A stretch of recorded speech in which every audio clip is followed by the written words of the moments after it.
श्रील प्रभुपाद के श्रीमद् भागवत में से एक श्लोक और तात्पर्य पढ़ेंगे।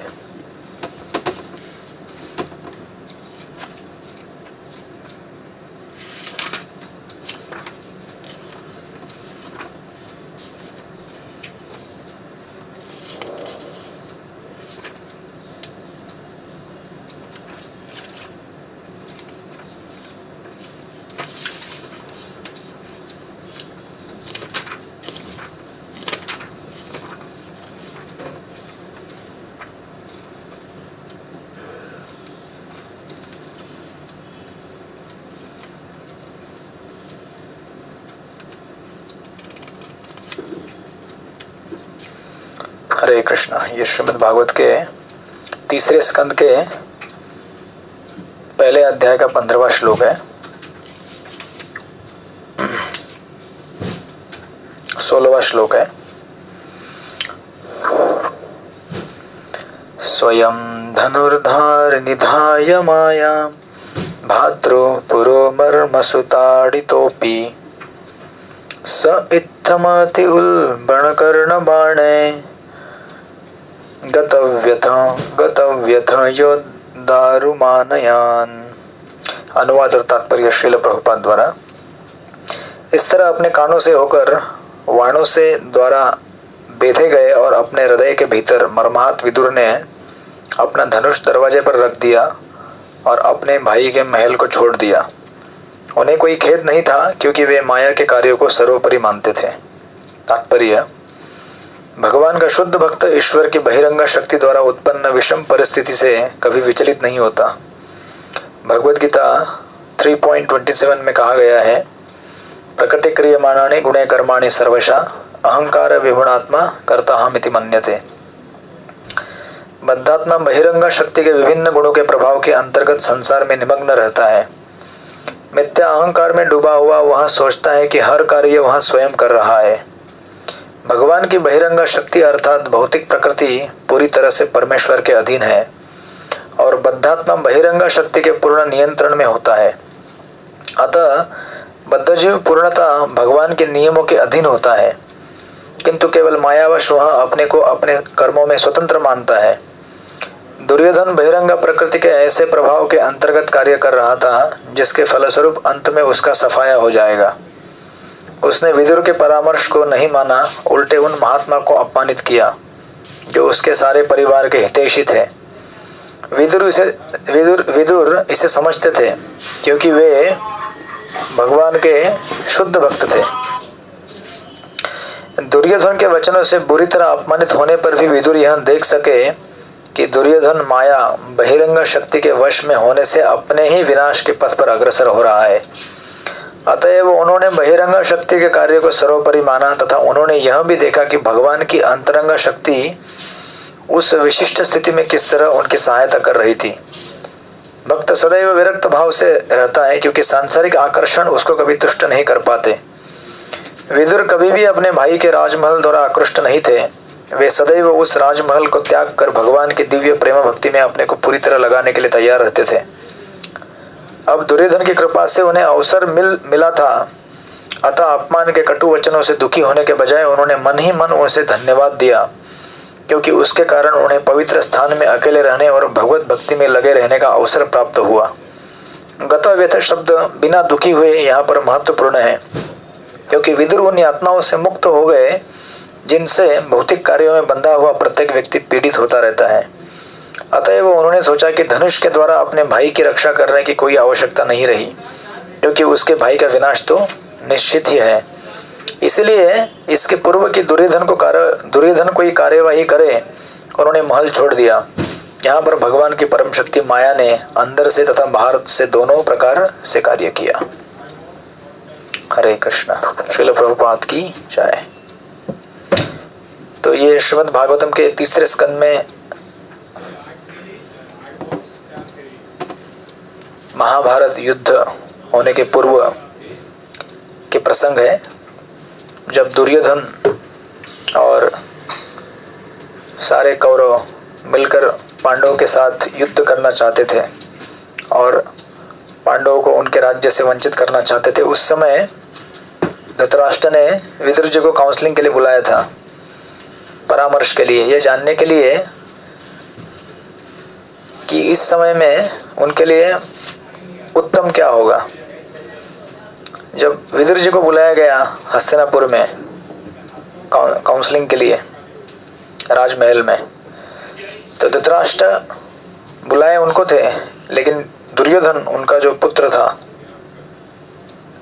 वो उनको यहाँ पे जो अभी श्लोक बोला गया है उसको उच्चारित करते हैं, सॉरी इसके पहले वाले श्लोक में बताते हैं, इस रखेल के पुत्र को यहाँ आने के लिए किसने कहा है? यह इतना कुटिल है कि जिनके बल पर यह बड़ा हुआ है उन्हीं के विरुद्ध शत्रु हित में गुप्तचरी करता है। इसे तुरंत इस महल से निकाल बाहर करो और इसके केवल सांस भर चलने दो। तो बुलाया था धृतराष्ट्र ने।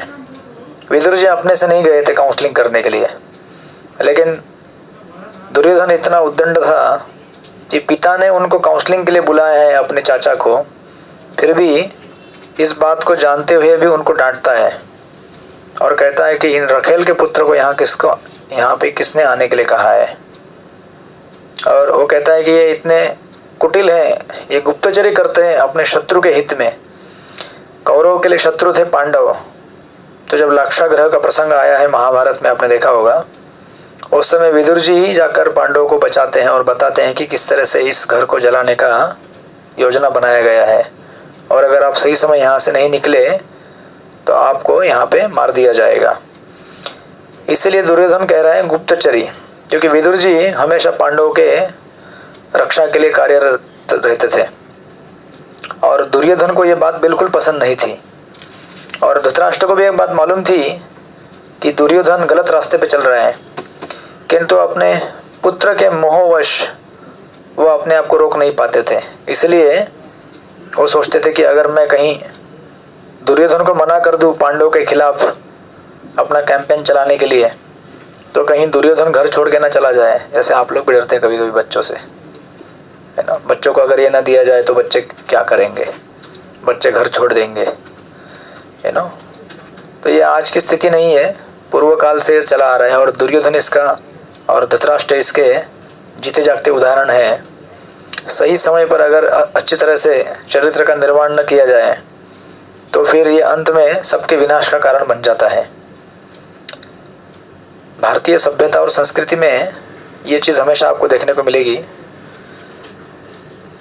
शास्त्र और सिद्धांत के हिसाब से अगर आप देखें, हम जीवन में हमेशा वो चीज़ नहीं प्राप्त कर सकते जो हम चाहते हैं। अगर हम सब कुछ प्राप्त करते और हमारी सारी इच्छाएं पूर्ण होती तो हमें फिर भगवान की ज़रूरत ही क्या पड़ती, राइट। इस दुनिया का अरेंजमेंट इस तरह से किया गया है कि आप जो चाहेंगे उसमें से कुछ परसेंट ही आपको मिलेगा, वो भी भगवान की कृपा होगी तो। बहुत सारी चीज़ें हमें प्राप्त नहीं होंगी, लेकिन आधुनिक जनरेशन अभी का, उसको ट्रेनिंग इस तरह से दिया गया है कि आप जो चाहें वो आपको मिलेगा। तो आप अगर सोशल मीडिया में जाएं तो यही एडवर्टाइज चलता है, आप दुनिया को जीत सकते हो, आप दुनिया में अपना विजय पताका फहरा सकते हो, आप सबसे बड़े हो, आप बलशाली हो, आप सुंदर हो, आप धनवान हो। जबकि वस्तुस्थिति इससे बहुत ही अलग है। हम संसार में जो चाहते हैं उससे बहुत ही कम प्राप्त करेंगे। और बचपन से अगर ट्रेनिंग ना दिया जाए, आप जो चाहें वो आपको नहीं मिलेगा, तो फिर आगे जाकर आपको तकलीफ होगी। तो बच्चे स्कूल में जाते हैं, आप बच्चों को जो चाहे वो देते हैं, खेलने के खिलौने, उनको जो पैसा चाहिए वो देते हैं आप। लेकिन कुछ मामलों में आप अगर उनको कंट्रोल नहीं करें तो एक समय ऐसा आएगा उनको लगता है कि मैं जो चाहूँगा वो मुझे मिलेगा, राइट। तो आप अगर देखेंगे वेस्टर्न वर्ल्ड में, गजेंद्रनाथ प्रभु वहाँ पे रहते कनाडा में, उनको मालूम रहेगा।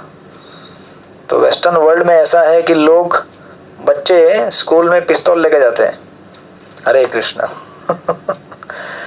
और अगर बचपन से ये आदत लगाई गई है उनको, मैं जो मांगूंगा वो मुझे मिलेगा, और नहीं मिलेगा तो मैं बंदूक से किसी की हत्या भी कर सकता हूँ।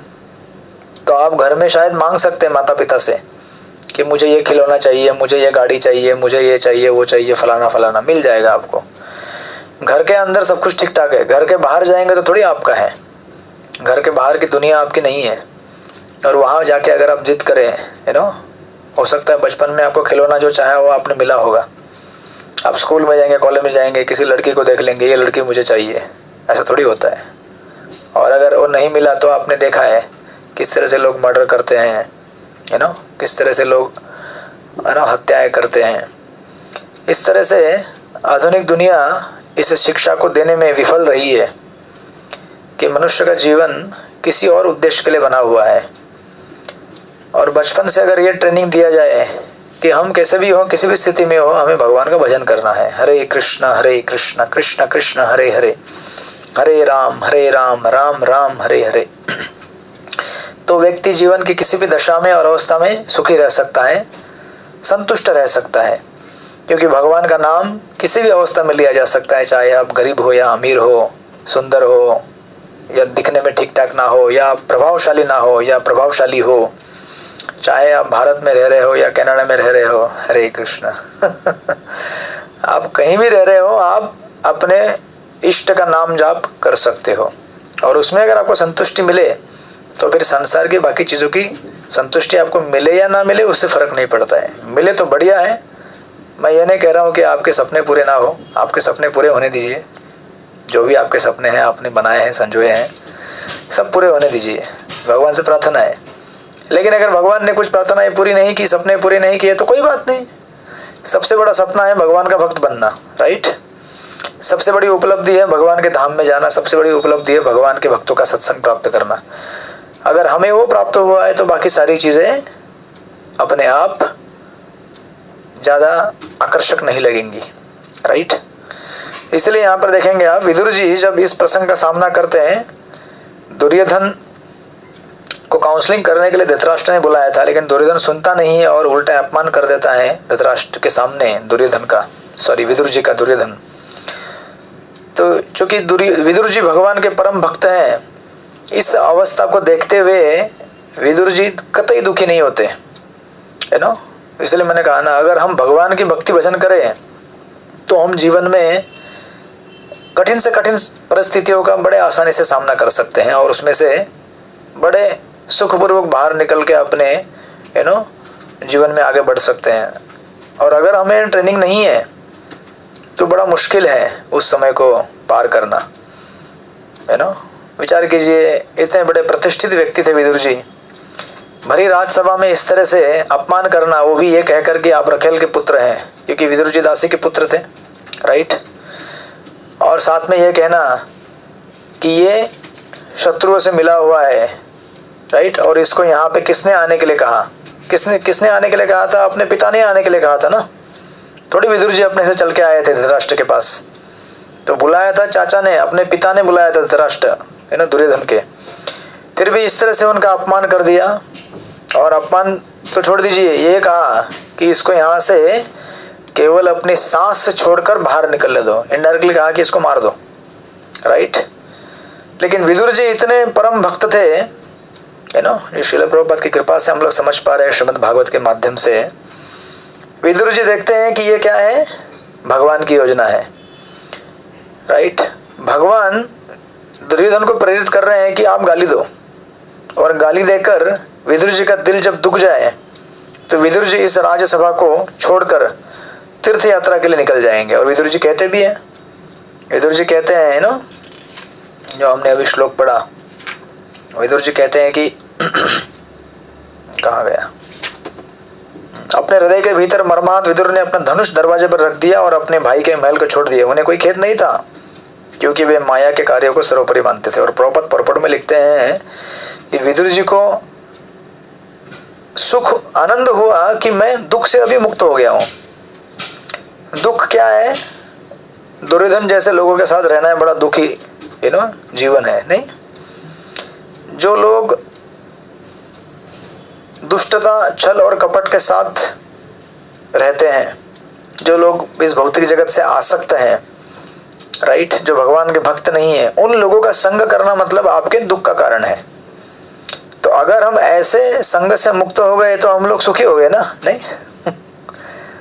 लेकिन हम लोग उल्टा सोचते हैं, हम सोचते हैं कि नहीं, मैं दुनिया के सबसे बड़े बड़े पॉलिटिशियन लोगों के साथ कांटेक्ट करना चाहता हूँ, दुनिया के सबसे आकर्षक लोगों के साथ कांटेक्ट बनाना चाहता हूँ, दुनिया के सबसे फेमस लोगों के साथ संग बनाना चाहता हूँ। क्यों? नहीं, मुझे थोड़ा लाभ हो जाएगा इससे, मुझे कुछ धन मिलेगा, कुछ प्रतिष्ठा मिलेगी, मेरी पूजा होगी इनके साथ रहने की वजह से।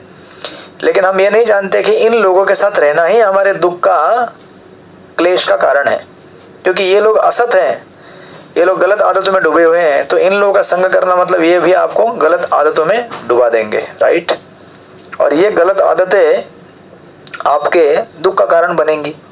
तो विदुर जी कहते हैं कि एक्चुअली ये तो अच्छा ही हुआ, गतव्यथा करके शब्द इस्तेमाल किया गया यहाँ पे। गतव्यथा मतलब बिना दुखी हुए। इतनी भरी सभा में जब उनका अपमान किया गया तो विदुर जी इससे दुखी नहीं हुए, राइट। विदुर जी सोचने लगे कि ये तो बहुत अच्छा हुआ, मेरा अगर अपमान नहीं हुआ होता तो इस राज्यसभा को छोड़कर मैं यहाँ से कहीं जाता ही नहीं। लेकिन चूंकि मेरा अपमान हुआ है तो अब मैं इस राज्यसभा को छोड़कर जाने के लिए तैयार हूँ।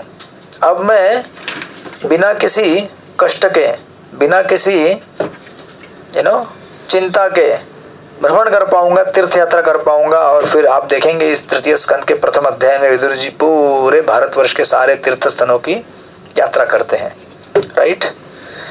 तो हम लोग नहीं समझ सकते भगवान किस तरह से किस व्यक्ति को अपने पास लेके आने की चेष्टा करते हैं। जिस घटना में हमें अपमान दिखे, जिस घटना में हमें दुख दिखे, उसी घटना में आप देख सकते हैं कि वो क्या देख रहे हैं, भगवान की कृपा देख रहे हैं। और ये भगवान की कृपा देखना तब संभव है जब बचपन से इस चीज़ का ट्रेनिंग हो। तो दुर्योधन को इस चीज़ का ट्रेनिंग नहीं था, इसलिए बचपन से वो सोचता था कि मैं जो चाहूँगा वो मुझे मिलेगा। इसलिए उसने हर चीज़ को प्राप्त करने का चेष्टा किया, यहाँ तक कि उसने पांडवों के ऊपर अनेक प्रकार के अत्याचार किए, उनका घर छीनने का कोशिश किया, उनकी ज़मीन जायदाद छीनने की कोशिश की, उनकी पत्नी का अपहरण करने का कोशिश किया। और उनको समझाने के लिए कितनी बार कितने लोगों ने चेष्टा किया। व्यासदेव ने समझाया, मैत्रेय मुनि ने समझाया, विदुर जी समझा रहे थे, कृष्ण समझाने के लिए आए, लेकिन समझे नहीं वो, और आखिर उनका विनाश हुआ। इस तरह से यहाँ पर दुर्योधन अपने इस दशा को प्रस्तुत कर रहे हैं। और विदुर जी यहाँ से हमको ये लेसन देते हैं कि अगर हमारे जीवन में कभी कभी कुछ चीज़ें ऐसी हों जो हमें अपेरेंटली उस समय सुखदायक प्रतीत ना हो, लेकिन अगर हम भगवान के भक्ति में लगे हुए हैं, भगवान की भक्ति कर रहे हैं, तो हमें समझना चाहिए कि ये भी भगवान की कृपा है और यही घटना कुछ समय बाद हमारे लिए सुखदायक होगी, राइट। तो विदुर जी कहते हैं कि एक्चुअली मैं यहाँ से बाहर निकल रहा हूँ तो मैं क्या हूँ, सोचिए ज़रा, अभी आप राजमहल में रह रहे हैं और महल से अगर आप महल छोड़कर जंगल में रहने चले जाएंगे तो आपको लगेगा बड़ा दुख की बात है ना। नहीं बोलेंगे यार इतना महल में रह रहा था, मैं राजगद्दी में रह रहा था, अभी राजगद्दी राजमहल छोड़ के मैं जंगल में रहने जा रहा हूँ, तो ये कोई सुख की बात तो नहीं है। लेकिन विदुर जी की चेतना में देखिए क्या है विचार। विदुर जी सोच रहे हैं कि अरे ये राजमहल, ये राजगद्दी, ये राजसी ठाट बाट सब कुछ, ये अगर मेरे पास है भी लेकिन मेरा मन शांत नहीं है, मेरा चित्त शांत नहीं है, तो फिर ये क्या काम का, राइट। हम देख सकते हैं संसार में ऐसे लोगों की दशा है, लोगों के पास सब चीज़ें हैं, सब सुविधाएं हैं, लेकिन जिसका मन शांत नहीं हुआ है, स्थिर नहीं हुआ है, वो व्यक्ति इन चीज़ों को लेकर क्या भोगेगा, राइट। तो विदुर जी कह रहे हैं कि दुर्योधन से मुक्ति हुई, ये तो बहुत अच्छा हुआ है ना, अभी तो मैं खुश हूँ क्योंकि असत्संग छूट गया। और असत्संग छूट गया मतलब अब जीवन में किसी भी प्रकार का क्लेश नहीं रहेगा, क्योंकि जीवन में क्लेश बढ़ते हैं हमारे अनर्थों से, काम क्रोध लोभ मोह मद मात्सर्य। असत्संग की वजह से ये अनर्थ ज़्यादा मात्रा में, प्रचुर मात्रा में पनपते हैं, पलते हैं, बढ़ते हैं, और ये अनर्थ हमारे दुख के कारण होते हैं। लेकिन जब हमने अगर ऐसे लोगों का संग ही छोड़ दिया तो फिर अभी इन अनर्थों का पलने का और बढ़ने का कोई चांस है नहीं। तो अनर्थ ऐसे पलेंगे नहीं, बढ़ेंगे नहीं, तो फिर किसी भी प्रकार का कष्ट भी नहीं है। तृष्णा खत्म हो गई संसार के लिए। अभी हमें क्या चाहिए, कृष्णा चाहिए। हरे कृष्णा कृष्ण कृष्ण हरे हरे, हरे राम राम राम हरे हरे। इस प्रकार ये बहुत सुंदर प्रसंग है श्रीमद् भागवतम में। और हम लोग श्रील प्रभुपाद लीलामृत कथा का विस्तार कर रहे थे, पढ़ रहे थे लास्ट टाइम, किस तरह से श्रील प्रभुपाद इन ग्रंथों को लिखने के लिए संघर्ष किए हैं, राइट। आज हमारे पास ग्रंथ है, इसमें श्रील प्रभुपाद कितना मेहनत की है, कितना कष्ट उठाए हैं, ये आप लीलामृत में देख ही रहे हैं। अभी देखेंगे कुछ प्रसंग। हमने लास्ट टाइम हम लोग 10वें अध्याय में थे, this momentous hour of need, Srila Prabhupada अपने राधा दामोदर टेम्पल, अगर आपने एकदम पिछले 2-3 हफ्ते से हमारी क्लास हुई नहीं थी, अगर रिकैप करेंगे आप, राइट। श्रील प्रभुपाद पहले दिल्ली में थे, दिल्ली से फिर चिप्पीवाड़ा से वहाँ रहने के लिए चले गए थे वंशी गोपाल मंदिर, केशी घाट वृंदावन में, राइट। वहाँ से फिर वो दिल्ली आए थे पुस्तकों का प्रचार प्रसार और वितरण करने के लिए। और दिल्ली में आने के बाद दिल्ली में हित शरण शर्मा, राधे प्रेस के मिस्टर हित शरण शर्मा, जिनके पिता थे पंडित श्री कृष्ण शर्मा, राइट। तो प्रभुपाद जी जब भी दिल्ली में आते थे तो ये पंडित श्री कृष्ण शर्मा ये हमेशा प्रभुपाद जी को अकोमोडेशन देते थे, लॉजिंग देते थे, उनकी मदद करते थे वहाँ पे रहने के लिए। उनके चले जाने के बाद उनके पुत्र मिस्टर हित शरण शर्मा, उन्होंने भी वही प्रक्रिया को फॉलो किया और प्रभुपाद जब भी दिल्ली में आते थे उनको वहाँ पे सहायता करते थे। तो हम प्रसंग देख रहे थे लास्ट कुछ हफ्ते में, और इन्हीं प्रसंगों के बीच में प्रभुपाद अप्रिशिएट करते हैं किस तरह से कि कृष्ण पंडित के पुत्र श्री हित शरण शर्मा ये किस तरह से इनको उन्होंने नाम दिया था हरि भक्तानुदास। हरि भक्तानुदास मतलब वो जो भगवान के भक्तों की सेवा करते हैं। वो कह रहे थे कि किस तरह से मुझे मदद करते हैं यहाँ पे रहने के लिए, शास्त्र का प्रचार प्रसार करने के लिए। और प्रभुपाद इसी बीच में कह रहे थे, हम यहाँ तक पहुँचे थे, राइट, कि मंदिरों का उद्देश्य क्या होना चाहिए। मंदिर केवल ऐसी जगह नहीं है जहाँ पे कुछ करताल और ढोल बजता है। मंदिर ऐसी जगह है जहाँ से शास्त्र का वितरण किया जाता है, राइट। शास्त्र का वितरण इसलिए किया जाता है ताकि आप और हम लोग इन शास्त्रों के उपदेश और ग्रंथों के विचार सुनकर अपने चित्त को शुद्ध कर सके, राइट। इसलिए मंदिर में जाने के बाद दर्शन तो महत्वपूर्ण है, लेकिन दर्शन के साथ साथ हमने दर्शन क्या किया इसको जानना उससे भी ज़्यादा इम्पोर्टेंट है। अदरवाइज कई बार बहुत सारे लोग जो आप भारत में देखेंगे असंख्य मंदिरों में लोग असंख्य जगह में विजिट करते हैं। कुछ लोग ऐसे हैं जो मंदिरों में जाते हैं और मंदिर में अपना आँख बंद करके 2-4 चीज़ें बोल देंगे, उठक बैठक लगा लेंगे आपने देखा होगा, कान पकड़ के उठक बैठक लगाते हैं, गोल राउंड मार के निकल जाएंगे। अगर उनको मंदिर के बाहर आकर पूछा जाए कि आपने कौन से भगवान का दर्शन किया, आपको बता नहीं पाएंगे। वो मंदिर में कौन सा डीटी था वो भी नहीं बता पाएंगे। क्यों? क्योंकि इनको मंदिर के डीटी में इंटरेस्ट नहीं है, डीटी से क्या माल मिलेगा उसमें इंटरेस्ट है। तो अगर ये मंदिर में जाए तो भी उनको पता नहीं चलता कि कौन से मंदिर में आए हम लोग, ये कृष्ण का मंदिर था या शिव जी का था या गणेश जी का था, किसके मंदिर में आए थे हम लोग इस तरह से मंदिरों का दर्शन करते हैं। इसकी वजह से ही जब कभी अगर कोई दूसरे फेथ वाले लोग इनके पास आए और थोड़ा इनको ब्रेन वॉश कर दे तो छोड़ देंगे हिंदू धर्म, क्योंकि मालूम ही नहीं है ना कि धर्म क्या होता है, संस्कृति क्या होती है। जस्ट नाम के लिए पूजा कर रहे हैं, अर्थ के लिए। तो अगर अर्थ कोई दूसरा दे सकता है तो फिर हिंदू धर्म की क्या ज़रूरत है, राइट। इस तरह से प्रभुपाद बता रहे थे। एंड देन ऑफकोर्स हमने देखा था प्रभुपाद जी ने उस समय द टाइम्स ऑफ इंडिया में एक न्यूज़ आया था, एक व्यक्ति को नोबेल अवार्ड मिला था जिसने एंटी प्रोटॉन, राइट, इसके ऊपर एक थियरी बनाया था। एंटी प्रोटॉन फिजिक्स में नोबेल प्राइज़। एंटी प्रोटॉन मतलब बेसिकली जिस तरह से इस भौतिक जगत में चीज़ें हैं, ये भौतिक जगत है, तो उसने कल्पना किया, इमेजिन किया कि इस भौतिक जगत के परे भी एक जगत है जो आध्यात्मिक है, राइट। और उसके ऊपर उन्होंने अपना विचार रखा, उसके ऊपर उनको नोबेल अवार्ड मिला। तो प्रभुपाद ने कहा कि अरे एंटी प्रोटॉन जगत तो है ही ना, आध्यात्मिक जगत तो है। तो उन्होंने भगवद गीता के श्लोकों के माध्यम से यंति देवव्रता देवान पितृन्यंति पितृव्रतान, आप जिसकी पूजा करोगे उस लोक में चले जाओगे, देवताओं की पूजा करोगे देवताओं के लोक में जाओगे, राइट, और आप मेरी पूजा करोगे मेरे लोक में आओगे, भगवान कहते हैं गीता में। तो प्रभुपाद जी ने इसको लेकर उस समय जो रशियन स्पुतनिक जो अंतरिक्ष यान वो भी ट्रैवल कर रहे थे बहुत अंतरिक्ष में और दूसरे ग्रहों में जाने के लिए चेष्टा कर रहे थे। तो प्रभुपाद ने कहा कि मैं एक बुक लिखता हूँ, the easy journey to other planets, right. हमने देखा था ये। उस बुक को लिखने के बाद उसको प्रिंट करने के लिए प्रभुपाद के पास लक्ष्मी नहीं था, है ना, छोटा सा बुकलेट था, अभी भी मिलता है, अन्य ग्रहों की सुगम यात्रा करके पुस्तक आपने पढ़ा भी होगा। तो उनको कुछ फाइनेंशियल हेल्प हुआ नहीं, तो उन्होंने इस बुक को बाद में बैक टू गॉडेड मैगजीन के रूप में प्रिंट किया, राइट। और बैक टू गॉडेड के मैगजीन में प्रिंट करके धीरे धीरे उसको पब्लिसाइज किया, राइट। तो प्रभुपाद एक्चुअली चाहते थे कि इसको बुक फॉर्म में बनाया जाए, लेकिन क्या कर रहे हैं, छोटी बुक लिखने के लिए लिख दिया, लेकिन प्रिंट करने के लिए भी उनके पास उतना लक्ष्मी नहीं था।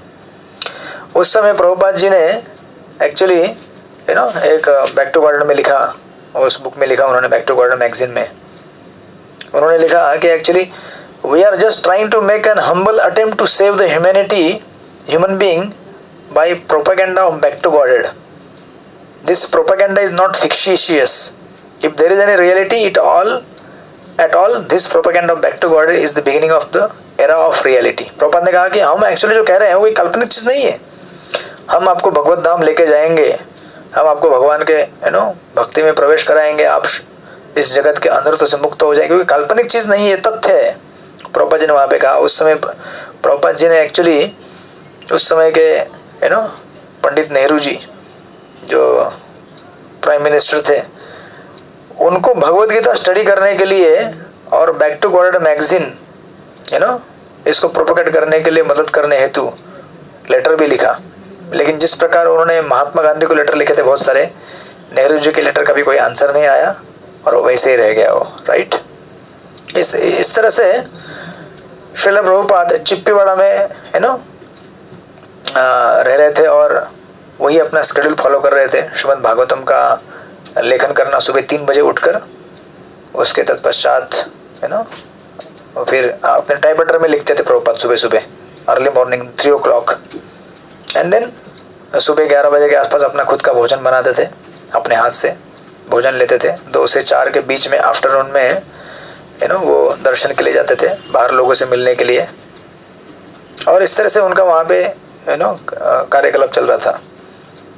और श्रील प्रभुपाद जब श्रीमद् भागवतम लिखने की चेष्टा करने के लिए वहाँ बैठे थे, कोशिश कर रहे थे कि श्रीमद् भागवतम को लिखना है, तो उनके पास अभी भी वो बुक आती है, 12 आचार्यों की कमेंट्री आती है, संस्कृत में है वो, जो 12 प्रोमिनेंट आचार्य हैं, जैसे विश्वनाथ चक्रवर्ती ठाकुर, जीव गोस्वामी, ये सनातन गोस्वामी, इन आचार्यों के कमेंट्री का एक बड़ा बुक है संस्कृत में 12 आचार्यों के। उसके रेफरेंस से श्रील प्रभुपाद श्रीमद् भागवतम लिखने का चेष्टा कर रहे थे, राइट। तो उन्होंने ये प्रोजेक्ट बनाया कि मुझे भागवतम लिखना है, और उस भागवतम को उन्होंने 60 वॉल्यूम में पूरा करने का संकल्पना बनाया कि ये 60 वॉल्यूम में पूरा होगा, ऐसे 60 बड़े बड़े बुक बनेंगे, राइट।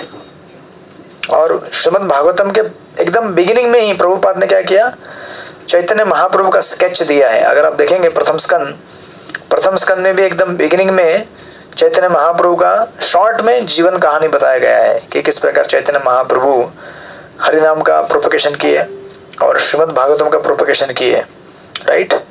ये चैतन्य महाप्रभु का लीला लिखने का विशेष उद्देश्य ये था क्योंकि चैतन्य महाप्रभु की कृपा से ही हमें श्रीमद् भागवतम प्राप्त हुआ है और उनकी कृपा से ही हमें भागवतम समझ में आएगा। इसीलिए बिना चैतन्य महाप्रभु के कृपा के हम भागवतम में प्रवेश भी नहीं कर सकते और भागवतम को समझ भी नहीं सकते।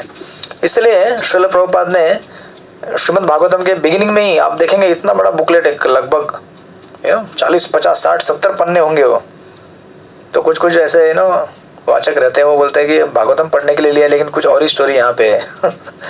अभी तो आप इंट्रोडक्शन पढ़ रहे हैं और इंट्रोडक्शन को पढ़ते समय आप चैतन्य महाप्रभु की लीला को नहीं पढ़े तो आप चैतन्य महाप्रभु का आशीर्वाद प्राप्त नहीं कर सकते। अगर आपने चैतन्य महाप्रभु का आशीर्वाद प्राप्त नहीं किया तो भागवतम में प्रवेश नहीं कर सकते, राइट।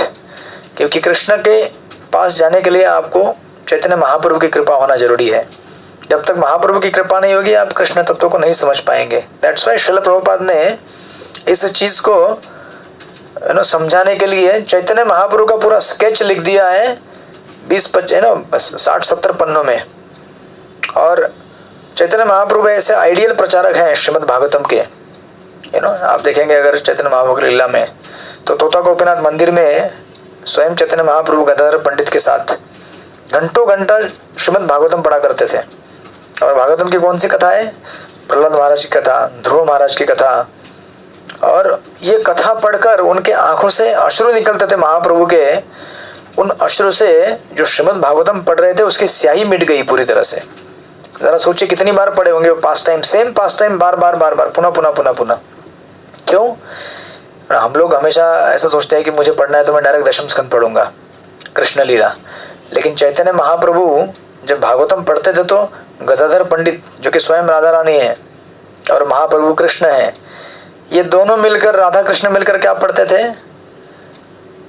प्रहलाद महाराज और ध्रुव महाराज की कथाएं, राइट। अब जरा देखिए, राधा कृष्ण मिलकर है ना प्रहलाद महाराज ध्रुव महाराज की कथाएं पढ़ते थे, और हम लोग है ना क्या पढ़ना चाहते हैं? राधा कृष्ण की लीला, दशम स्कंद की रास लीला। हरे कृष्ण। आपको, हमें ज्ञात होना चाहिए कि हमें क्या पढ़ना चाहिए पहले, जिससे हमें समझ में आए भगवत तत्व। बिना भगवत तत्व को जाने रासलीला के बारे में पढ़ना सुनना हमारे लिए उचित नहीं होगा। इसलिए चैतन्य महाप्रभु आइडियल प्रीचर हैं और भागवतम के है ना स्टूडेंट है, एक तरह से देखा जाए तो भागवतम पढ़ते थे वो। और प्रभुपाद जी इस प्रथम स्कंद में लिखते हैं, there is a momentous hour of need, कि इस समय मनुष्य समाज को इन ग्रंथों की बहुत जरूरत है। और प्रभुपाद जी लिखते हैं, प्रभुपाद जी कहते हैं कि जितने भी आक्रांता भारत में आए, जैसे मुगलों ने आक्रमण किया और राज्य किया, अंग्रेजों ने राज्य किया, है ना, कई वर्षों तक मुगलों ने लगभग 800-1000 साल तक हमारे ऊपर राज्य किया, और अंग्रेजों ने लगभग 200-150 साल तक राज्य किया। इन्होंने भारत में आकर भारत के संस्कृति को नष्ट करने के लिए बहुत प्रयास किए, राइट। उन्होंने मंदिर तोड़े, धार्मिक संस्थानों को नष्ट करने का प्रयास किया, मंदिर तोड़े। लेकिन प्रभुपाद जी कहते हैं, we know that the foreign invaders of India could break down some of the monumental architectural work in India. अगर आप वृंदावन भी जाएंगे, अभी आप देखेंगे राधा दामोदर मंदिर, सॉरी राधा गोविंद मंदिर किस तरह से तोड़ा हुआ है, राइट। और भी मुगलों के टाइम में उस तरह से उसका है ना उसको नष्ट करने का चेष्टा किया गया था। इवन राधा मदन मोहन टेम्पल या राधा गोविंद मंदिर। तो प्रभुपाद कहते हैं कि इन आक्रांताओं ने भारत में आकर भारत के प्रमुख मंदिरों को है ना तोड़ने का चेष्टा किया, और तोड़े भी बहुत सारे। लेकिन प्रभुपाद जी कहते हैं, but they were unable to break up the perfect ideals of the human civilization so far kept hidden within the Sanskrit language of the Vedic wisdom। तो इन्होंने मंदिरों को तो तोड़ा, लेकिन ग्रंथों को कैसे तोड़ पाएंगे ये लोग? तो जो गीता और भागवत और चैतन्य चरित्रामृत, इनके अंदर भगवान की भक्ति का विज्ञान रिकॉर्ड किया गया है, ये लोग इसको नष्ट नहीं कर पाए, राइट। इसीलिए आप देखिए, संस्कृति या सिविलाइजेशन, उसमें सबसे महत्वपूर्ण है उसके विचार। भले कोई फिजिकल जगह टूट जाए, आपका घर टूट जाए या फिर कोई जगह टूट जाए या मंदिर टूट जाए, लेकिन आपके सिद्धांत अगर इंटैक्ट हैं, अगर आपके विचार अगर शास्त्रों के सम्मत है और शास्त्रों के साथ चलते हैं और शास्त्र से प्रेरित है, तो इन विचारों से आप पुनः मंदिर को खड़ा कर पाएंगे। इसलिए प्रभुपाद जी को एक्चुअली जब पूछा करते थे कि प्रभुपाद जी आपके जाने के बाद अगर इस्कॉन बंद हो गया, इस्कॉन को कुछ हो गया तो क्या होगा? तो प्रभुपाद जी बोले कुछ नहीं होगा, मैं चला गया, मंदिर बंद हो गए, तो भी जब तक मेरी किताबें हैं, मेरी किताबों को पढ़कर लोग पुनः एक नए इस्कॉन को बनाएंगे। क्योंकि श्रील प्रभुपाद के जो इस्कॉन के मंदिर हैं वो फिजिकली तो हैं, लेकिन प्रभुपाद के मंदिर, प्रभुपाद के भक्त इन पुस्तकों के अंदर हैं।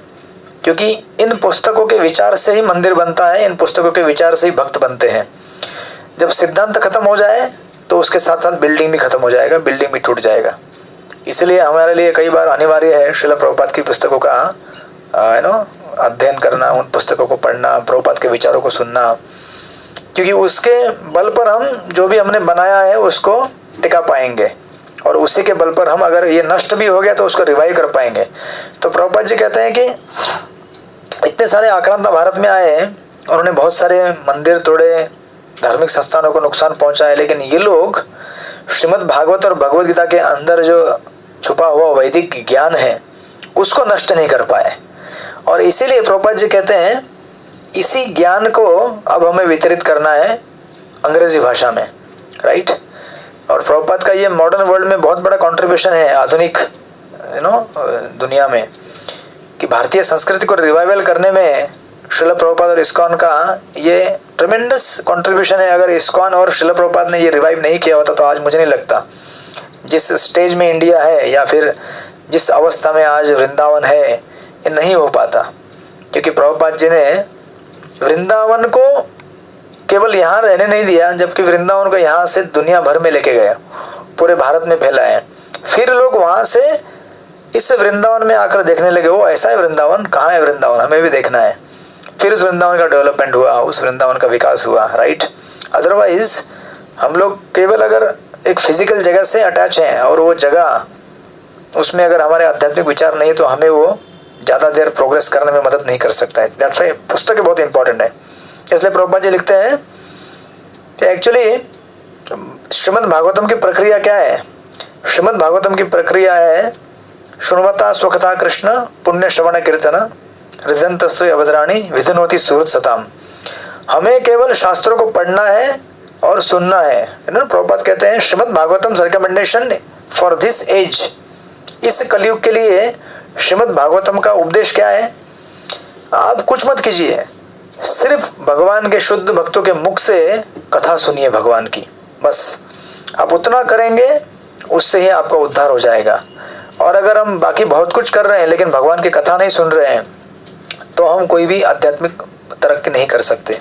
ये श्रीमद् भागवतम की सिंपल प्रक्रिया है ना। और चैतन्य महाप्रभु कहते थे कि अगर एक्चुअली घर में जब आप 4 लोग हैं तो आप सुबह शाम घर में मिलकर ताली बजाकर कीर्तन कर सकते हैं, नहीं घर के सुबह शाम जितने भी मेंबर है 4-5, और सुबह एक बार बैठिए 10-15 मिनट कीर्तन कीजिए, शाम को बैठिए फिर कीर्तन कीजिए।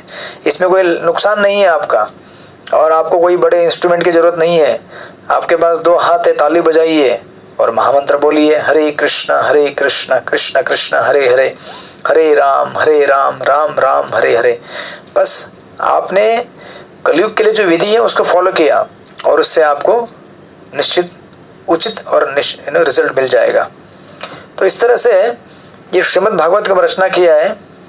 इस कलयुग में जब सबकी रोशनी चली गई है, देख नहीं सकते लोग सत्य क्या है असत्य क्या है, धर्म क्या है अधर्म क्या है, उस समय भगवान श्री कृष्ण स्वयं इस श्रीमद् भागवत के रूप में प्रकट हुए हैं, राइट। और ये श्रीमद् भागवतम कलयुग के दुखी जीवों को इस दुखमय परिस्थिति से बाहर निकालने के लिए मदद करेगा। जैसे अंधेरे में हम लोग चलते हैं तो हमको अंधेरे में चलने के लिए देखने के लिए टॉर्च लगता है, बिना टॉर्च के हम लोग देख नहीं सकते।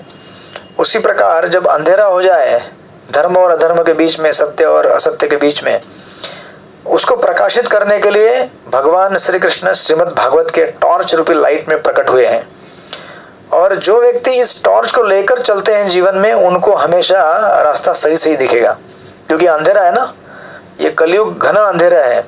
इस अंधेरे में हम चल रहे हैं और हमको पता नहीं कौन सी चीज़ हमारे फायदे की है, कौन सी नुकसान की है।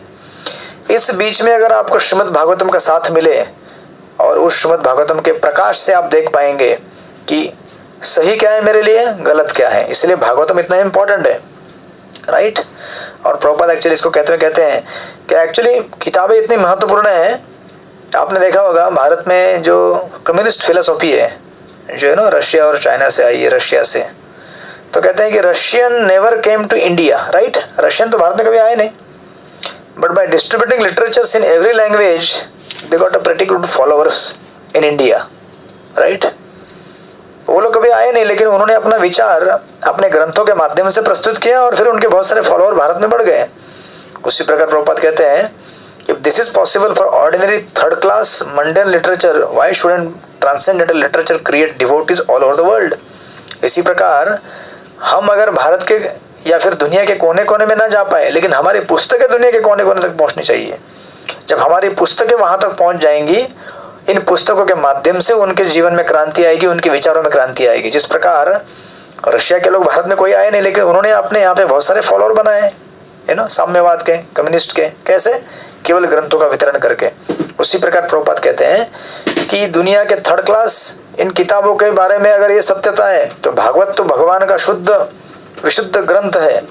अगर इसको हम वितरित करेंगे तो इससे भक्त नहीं बन सकते क्या दुनिया में? डेफिनेटली बन सकते हैं। और हम में से बहुत सारे लोग ग्रंथों को पढ़कर भक्त बने हैं, शास्त्रों को पढ़कर बने हैं और शास्त्रों को पढ़कर ही भक्ति में आगे बढ़ रहे हैं, राइट। तो प्रभुपाद जी कहते हैं कि चैतन्य महाप्रभु चाहते थे कि दुनिया के हर कोने में, हर गांव में मेरे नाम का कीर्तन होगा। पृथ्वी ते आचराति नगरादि ग्राम सर्वत्र प्रचार होए मोर नाम। तो प्रभुपाद चैतन्य महाप्रभु ने ये भविष्यवाणी करके रखी है तो डेफिनेटली होगा। अगर भगवान ने भविष्यवाणी की है तो उसको होना ही है, राइट।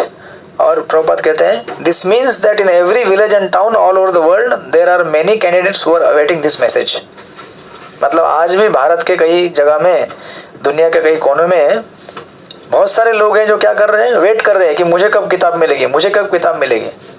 अब अगर आप बांटने नहीं जाए तो उनको कैसे मिलेगी, इसलिए आपको बांटने के लिए निकलना पड़ेगा, राइट, है ना। इसलिए गजेंद्र नाथ प्रभु वहाँ पहुँच गए कनाडा में कि हाँ लोग लेने के लिए रेडी हैं, आपको केवल जाना है। तो आप बोलेंगे ऐसा क्यों, क्या भगवान नहीं बांट सकते क्या इसको, राइट। भगवान सर्वव्यापी नहीं है क्या, भगवान हर जगह है, हर चीज़ों में है, तो भगवान नहीं बांट सकते? भगवान बांट सकते हैं, लेकिन भगवान चाहते हैं कि आप उसका क्रेडिट लें, क्योंकि आप जब ये सेवा करेंगे तो आप भी शुद्ध होंगे उसके साथ साथ, और आप भी भगवान की भक्ति में आगे बढ़ेंगे। तो भगवान के करने के लिए क्या है, भगवान तो कुछ भी कर सकते हैं, भगवान तो हर किसी के हृदय में बैठे हुए हैं। भगवान आपको आपके हृदय के अंदर से प्रेरणा दे सकते हैं कि आपको किस तरह से भगवान के पास जाना चाहिए, लेकिन भगवान चाहते हैं कि भगवान के भक्त आपके जीवन में प्रवेश करें और भक्तों के माध्यम से आपको भगवान मिले, राइट। इसमें यह भी सिखाना चाहते हैं भगवान कि हमें किस तरह से नम्र होना चाहिए, क्योंकि हम भगवान के भक्तों का शरण ग्रहण करेंगे तो हम नम्र बनने का चेष्टा कर रहे हैं, राइट। इसलिए श्रील प्रभुपाद कहते हैं कि ये पुस्तक बहुत इंपॉर्टेंट है, और ये जो भागवतम लिख रहे हैं ये भागवतम इतना इंपॉर्टेंट है, लोग वेट कर रहे हैं इसको रिसीव करने के लिए, अभी हमें केवल इसको जाके बांटना है, राइट। तो इस तरह से श्रील प्रभुपाद उस समय श्रीमद् भागवतम लिखने के लिए इतने उत्साहित थे, और इसको लिखते लिखते ये सब चीज़ें लिखते हैं। भागवतम के प्रथम स्कंद में आपको मिलेगा, प्रभुपाद जी की जगह कहते हैं, राइट, कि Bhaktivedanta Swami put his faith in Shrimad Bhagavatam giving up almost all other kinds of missionary activity, and this had been the advice and example of his spiritual master and of lord Chaitanya. Chaitanya Mahaprabhu, और अगर आप देखेंगे श्रील भक्ति सिद्धांत ठाकुर जी भी, ये लोग मंदिर बांधने के ज़्यादा चक्कर में नहीं रहते थे। ये कहते थे कि ग्रंथ लिखो और ग्रंथों को बांटो, ग्रंथ लिखना और बांटना ज़्यादा इंपॉर्टेंट है मंदिर बांधने से, राइट। आपने बेसिक ढांचा बांध लिया, बेसिक फैसिलिटी बना ली, बस हो गया। ज़्यादा एनर्जी आपकी जानी चाहिए प्रचार में, ग्रंथों के वितरण में, शास्त्रों के वितरण में, राइट। क्योंकि प्रभुपाद जी कहते हैं कि actually they had not been interested in building costly temples or in creating many neophyte disciples. neophyte disciple मतलब नए नए भक्त बनाने में ज़्यादा मज़ा नहीं है, जो ऑलरेडी भक्त बन गए हैं उनको आगे बढ़ाने में ज़्यादा महत्व देना चाहिए, राइट। क्योंकि क्या होता है, वो कहते हैं Srila भक्तिसिद्धांत Thakur ji stressed preaching meant book, and the best book was Srimad Bhagavatam.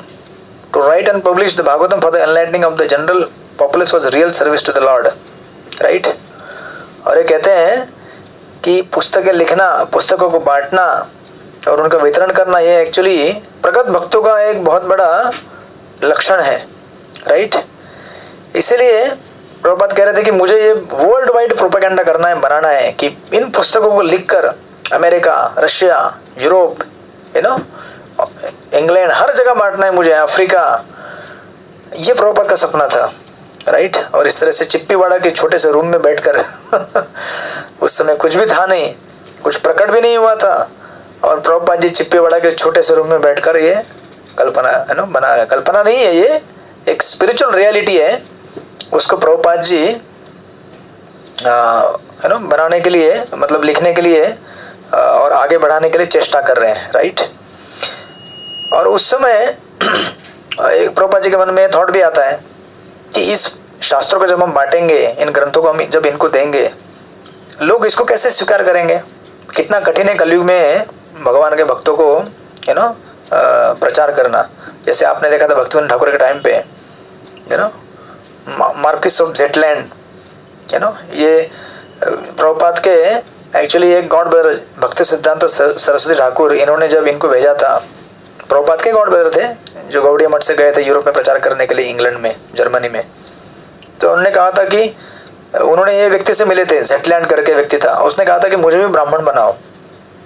तो प्रभुपाद के जो गॉड ब्रदर थे उन्होंने कहा कि सिंपल है ब्राह्मण बनना, मतलब बोले क्या करना पड़ेगा। बोले आप एक 4 चीज़ें करो। क्या? आप मांसाहार छोड़ दो, नशा छोड़ दो, जुआ खेलना छोड़ दो और व्यभिचार छोड़ दो, बस हो गया, आप ब्राह्मण बन जाएंगे, भगवान का नाम जप करो। तो ये व्यक्ति बोले इम्पॉसिबल, ये चीज़ें तो हमारा डेली रूटीन है, ये हमारा ब्रेड एंड बटर है, इसके बगैर तो हम जी भी नहीं सकते। मांसाहार तो हमारा रोज का है, नशा तो हमारे सांस से निकलता है, अंदर जाता है, बाहर आता है, सिगरेट है ना। जुआ खेलना हमारा एंटरटेनमेंट है, और व्यभिचार तो हमारे नस नस में भरा हुआ है। कैसे छोड़ देंगे इसको? तो इन्होंने कहा कि हम तो इसके बगैर रह ही नहीं पाएंगे, राइट। तो इस समय ये उस समय की बात थी। But Shrimad Bhagavatam spoke for itself. लेकिन श्रीमद् भागवतम क्या है? पावरफुल है। जब इन लोगों का संपर्क श्रीमद् भागवतम से आएगा तो श्रीमद् भागवतम साक्षात भगवान है, वो इनके हृदय के अंदर से, इनके हृदय की सफाई करके इनको भगवत भक्त बनने के लिए प्रेरणा देंगे। दैट्स व्हाई ये आपने भागवतम के प्रथम स्कंद में सुनेंगे, Shri Krishna the personality of Godhead who is also the Paramatma in everyone's heart and the benefactor of the truthful devotee does cleanse the desire for material enjoyment in the heart of the devotee who has developed the urge for hearing his message। तो जो भी व्यक्ति भगवत कथा सुनने की इच्छा करता है, बस उस इच्छा से ही आपका उद्धार होता है। जरूरी नहीं है कि आपको सारा समझ में आए सुनने के बाद। अभी आप यहाँ पे क्लास में बैठे हैं, हो सकता है कि आप लोगों को बहुत सारा जो चीज़ मैं कह रहा हूँ समझ में भी ना आए, या कुछ समझ में आए, राइट। लेकिन आप यहाँ बैठे हैं और सुनने का प्रयास कर रहे हैं, इसी प्रक्रिया से हमारा शुद्धिकरण हो जाता है। क्योंकि कृष्ण हृदय के अंदर बैठे हैं, वो देखते हैं ये सुनना चाहता है, ये मेरी कथा सुनना चाहता है, राइट। साथ में मैं भी कह रहा हूँ, मेरा भी शुद्धिकरण होता है, वो बोलना चाहता है, राइट। तो कोई कृष्ण के बारे में बोलना चाहता है, कोई कृष्ण के बारे में सुनना चाहता है, या कृष्ण हृदय के अंदर परमात्मा बैठे हैं, इस चीज़ को रिकॉर्ड करते हैं, और भगवान इसको दे देख करके कितना मेरे पास आने के लिए उतावला है, उत्कंठित है, हमें शुद्ध करते हैं हमारे अनर्थों से। इसलिए भक्ति की प्रक्रिया बहुत ही सिंपल है। हमें केवल प्रामाणिक होना होता है और भगवान की भक्ति करने की चेष्टा करनी होती है। इसलिए प्रभुपाद कह रहे हैं कि इस भागवतम में शक्ति है, और मुझे विश्वास है कि इस भागवतम से दुनिया में क्रांति आएगी, राइट। और प्रभुपाद एक उदाहरण देते हैं कि एक्चुअली मैंने जब इंग्लिश में लिखा है, मेरा इंग्लिश तो इतना परफेक्ट नहीं है, प्रभुपाद कहते हैं इसमें बहुत सारे ग्रामेटिकल मिस्टेक्स होंगे, राइट। प्रभुपाद ने प्रथम स्कंद में लिखा हुआ है कि बहुत सारे मिस्टेक होने के बावजूद भी मुझे उम्मीद है कि लोग इसको स्वीकार करेंगे। क्यों? क्योंकि कभी कभी आप जाइए ना, अगर समझो डॉक्टर के पास जाएं, है ना, अगर आप टेढ़े मेढ़ा इंग्लिश में बोलते हैं, आप टेढ़े मेढ़ा इंग्लिश में बोल देंगे मुझे फीवर आया है, डॉक्टर समझ जाता है इसको बुखार आया है वो अपने बराबर दवाई निकाल के दे देगा आपको। उस समय ग्रामर ज़्यादा इम्पोर्टेंट नहीं है, उस समय आपको क्या प्रॉब्लम है वो अगर समझ गए डॉक्टर, बस काम खत्म हो गया। उसी प्रकार श्रीमद् भागवतम का संदेश है कि हम लोग इस संसार में कष्ट पा रहे हैं, राइट। और इन कष्टों से दूर होने के लिए हमें औषधि चाहिए। तो औषधि क्या है? हरे कृष्णा कृष्ण कृष्ण हरे हरे, हरे राम राम राम हरे हरे। तो ये औषधि देने के लिए जरूरी नहीं कि आपको अंग्रेजी आना चाहिए, हिंदी आना चाहिए, गुजराती आना चाहिए, तमिल बंगाली आना चाहिए, नहीं। आपको कैसे भी मालूम पड़े कि इस मंत्र का जाप करने से मेरा उद्धार होगा, बस बात खत्म। तो इसलिए प्रभुपाद जी कहते हैं कि मुझे विश्वास है कि भले इस चीज़ को ऐसे लिखा गया है जिसमें ग्रामर के मिस्टेक्स होंगे, फिर भी मुझे विश्वास है कि लोग इसमें से जो इसेंस है उसको स्वीकार करेंगे, राइट। क्योंकि आपको चीज़ों के कंटेनर को देख के वस्तु की वैल्यू डिसाइड नहीं करनी है, उसके अंदर क्या चीज़ है उसको पाने के और देखने के बाद आपको देखना है कि ये कितने मूल्यवान है ना। कभी कभी बहुत महंगी चीज़ें कैसे सिंपल कंटेनर में पैक करके दी जाए, आपको लगेगा क्या सिंपल चीज़ दी, अरे खोल के देखो पहले उसके अंदर क्या है, हो सकता है सोने का अंगूठी हो, है ना, हरे कृष्ण हीरे का मोती लगा हो, उसका तो सिंपल प्लास्टिक का ही एक डब्बा रहेगा। और डब्बे को देख के मत जाइए सोच कर के डब्बे में क्या होगा, आप डब्बा खोल के देखिए पहले डब्बे के अंदर क्या है। उसी प्रकार देखने के लिए श्रीमद् भागवतम एक सिंपल बुक लगेगा आपको, क्या है, कोई साधारण बुक है। वैसे अब यहाँ पे बॉम्बे में फोर्ट में जाएंगे तो रास्ते में बहुत सारे बुक बेचने वाले लोग रद्दी के जैसे बुक लेके बैठे होते हैं, राइट। और उसमें कभी कभी हमारे श्रीमद् भागवतम भी रहती है, जो किसी ने कहीं पे पढ़ने के लिए ली थी और छोड़ दी वहाँ पे। एक हमारे भक्त हैं, है ना, उनके पिताजी भेल बेचते थे यहाँ कहीं तो मुंबई में। तो भेल बेचते थे, तो भेल में वो पेपर ऐसा गोल करके उसके अंदर डालते हैं ना, सारा भेल का मसाला वगैरह सब, वो पूड़ी बना के देते हैं खाने के लिए। आपने पहले खाया होगा, तो अभी पता नहीं खाते कि नहीं तो उस भेल के पैक एक बार ऐसे फाड़ रहे थे पेपर, वो जो पेपर था वो बैक टू गॉड मैगजीन का एक अंदर का एक पेपर था, पन्ना था, भगवत दर्शन मासिका जो रहती है ना हमारी पत्रिका, तो उसमें गोल गोल कर रहे थे। देखा अरे बैक टू गॉड में कुछ लिखा है यहाँ पे, शायद मुझे पढ़ना चाहिए, तो उन्होंने पढ़ा तो उन्होंने पढ़ा और बोले अरे ये तो बहुत अच्छा लग रहा है। और फिर उन्होंने अपने बेटे को दिया, बेटा देखो इसको, ये पढ़ो, ये तो बहुत अच्छा लग रहा है। तो उन्होंने पढ़ा, फिर उधर से उनको कांटेक्ट मिल गया, इस्कॉन मंदिर में आ गए। इस्कॉन मंदिर में गाने में भक्तों से मिले, महामंत्र का जाप चालू कर दिया, हरे कृष्ण कृष्ण कृष्ण हरे हरे, हरे राम राम राम हरे हरे। अब आज फुल फ्लेज डिवोटी है, उनके घर में जगन्नाथ बलदेव सुभद्रा के डीटीज है ना। 16 माला करते कई वर्ष, 10-12 साल हो गया होगा। तो आप जरा विचार कीजिए चीजों को। इसलिए प्रभुपाद जी यहाँ पे कह रहे हैं कि आप खाली कवर को देख के उससे कंफ्यूज मत होइए, उसके कंटेंट में जाइए, उसमें संदेश क्या दिया है, मैसेज क्या दिया हुआ है, राइट। और दूसरी चीज यहाँ पे प्रभुपाद कहते हैं कि अगर समझो किसी बिल्डिंग में आग लग गया है, राइट, और जिस बिल्डिंग में आग लग गया है समझो वो एक अलग भाषा बोलता है, समझो तेलुगु भाषा बोलता है, तमिल भाषा बोलता है, और अगर आप बिल्डिंग के बाहर से गुजर रहे हैं और आप हिंदी बोलते हैं, आपको तमिल तेलुगु आता नहीं है, तो बिल्डिंग के अंदर का आदमी चिल्ला रहे हैं तेलुगु तमिल में बचाओ बचाओ, तो आप समझेंगे कि नहीं समझेंगे? आप समझेंगे ना कि किसके लिए चिल्ला रहे हो। आग लगे तो भी चिल्ला रहे हो, देखेगा इशारा करेगा, अरे आग लग रही, बचाओ बचाओ बचाओ। आप उस समय ये नहीं बोलेंगे अरे तेलुगु में क्यों बोल रहे हैं, हिंदी में बोल, मुझे समझ में नहीं आ रहा है। आप ऐसा नहीं बोलेंगे ना, बोलेंगे तेलुगु समझ में नहीं आता, हिंदी बोल, हिंदी बोल। नहीं, आपको पता चल रहा है वो जो चिल्ला रहा है उसके हाव भाव से, उसके मतलब मुद्रा से आपको पता चलेगा कि ये बेचारा कष्ट में है। उसी प्रकार प्रभुपाद जी कहते हैं this is the time of an emergency. ये क्या है? इमरजेंसी का टाइम है, कलयुग। इसमें श्रीमद् भागवतम आपको चिल्ला चिल्ला के कह रहा है कि अरे बचाओ, अपने आप को बचाओ बचाओ बचाओ, आग में डूब रहे हो, इस संसार में फंस रहे हो, 84 लाख योनि के चक्र में भ्रमण कर रहे हो। तो श्रीमद् भागवतम हमको कभी कभी समझ में ना आए कि टेक्निकल कुछ शब्द हो या फिर कुछ ऐसे व्याख्याएं हो जो आपको समझ में ना आए हो, लेकिन इतना तो समझ में आ रहा है ना कि भागवतम कहना चाहता है कि तुम इस संसार में डूब रहे हो, राइट, और तुम इस संसार में डूबने से अपने आप को बचाना चाहते हो। तो इस भागवतम में, और प्रभुपाद ने तो इतना सिंप्लीफाई कर दिया है भागवतम को, इवन श्रीमद् भगवद गीता को।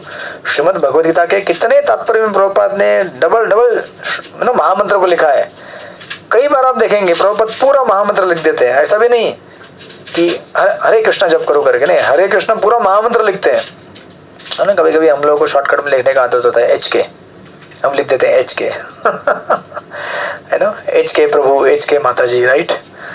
तो हम लोग ऐसे आलसी है, हमारी आदत ऐसी है कि हम लोग वो पूरा भी नहीं लिखते हरे कृष्णा करके, जबकि प्रभुपाद जी ने कई जगह पे उसको पूरा लिखा है, पूरा महामंत्र कंप्लीट।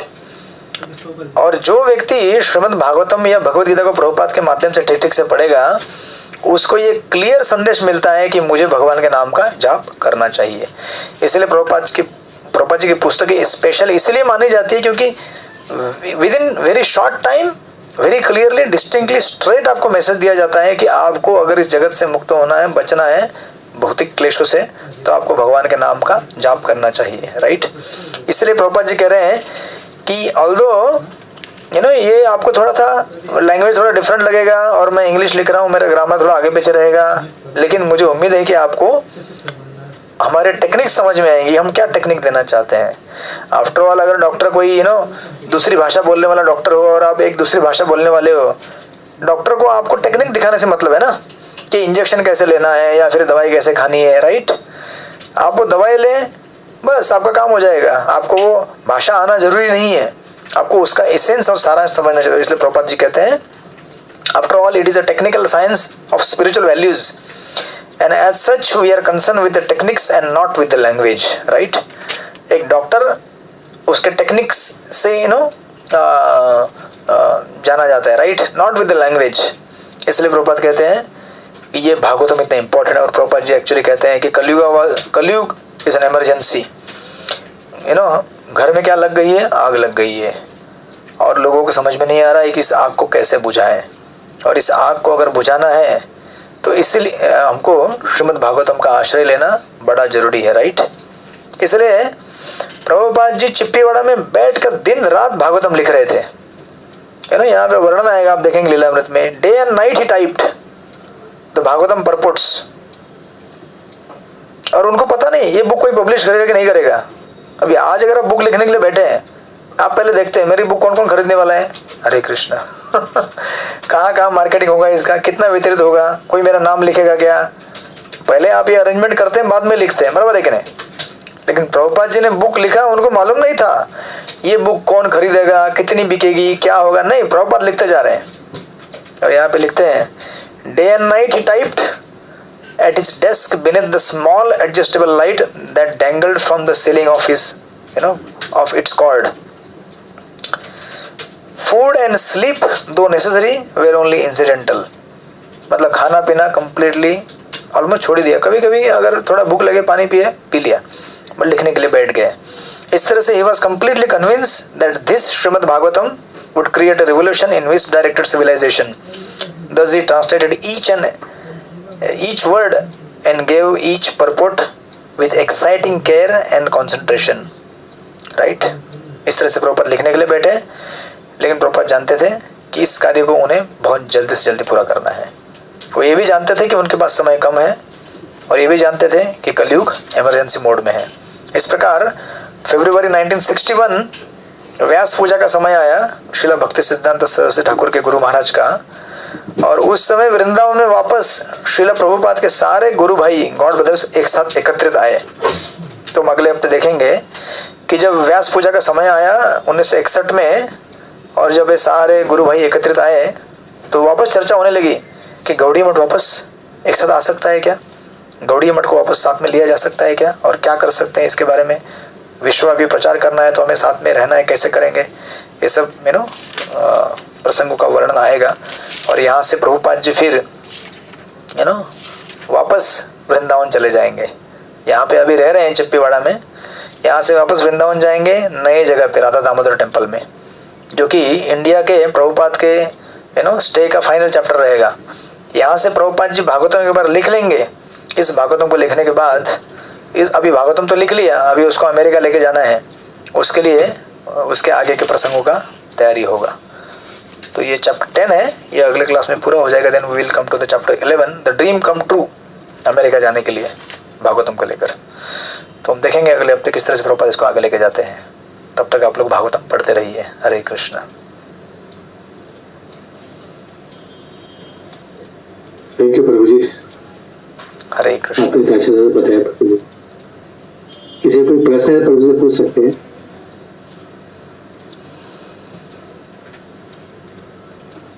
सभी भागवतम पढ़ना चाहते हैं अभी। हरे कृष्णा। ठीक है, हम प्रभु जी का आभार व्यक्त करते 3 बार हरि बोल बोलेंगे। हरे कृष्णा। हरि बोल, हरि बोल, हरि बोल। हरे कृष्णा। वांछा कृपा सिंधु पतितानां पावनेभ्यो वैष्णव अनंत कोटि वैष्णव की जय। हरे कृष्णा।